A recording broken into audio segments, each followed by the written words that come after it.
Well, Leonardo doesn't leave us in doubt. He actually has a diagram or a sketch of this in his notebooks, and he gives you their names, starting from left to right.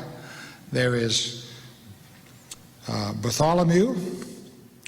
There is James the Less. There's Andrew.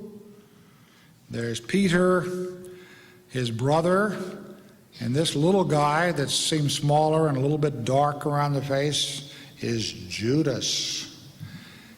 In some of the earlier pictures of the Last Supper and later ones, Judas is on the other side of the table. He can't really be on this side of the altar. But in Leonardo's picture, Judas is right there on that side. And then there's this, who is this woman? 1, 2, 3, 12 apostles, and one of them is a woman? Huh. Come back to her, or him, or what?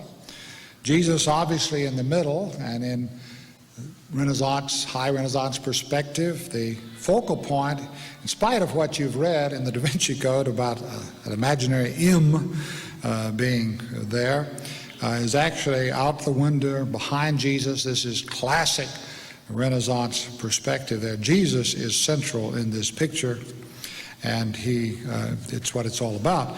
And then you go on beyond Jesus. There's Thomas. He's the guy with his finger pointed upwards, doubting Thomas. Lord, is it I? James, the brother of John, is the next person. Philip, Matthew, Jude, and the final guy is Simon the Zealot. Is this a woman? And if so, is this Mary Magdalene, the disciple of Jesus?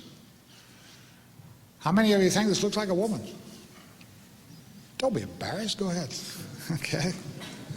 How many of you who think that have had a course in Renaissance art? Okay. In Leonardo's notebook, this happens to be John, the beloved disciple, mentioned in the Gospel of John and also one of the 12 disciples. Why does he look so effeminate? Well, if you look at Renaissance art of the period and you see pictures of young students, males, all, or apprentices, that's what they look like. This is an idealized young apprentice or disciple or students in Renaissance Florence.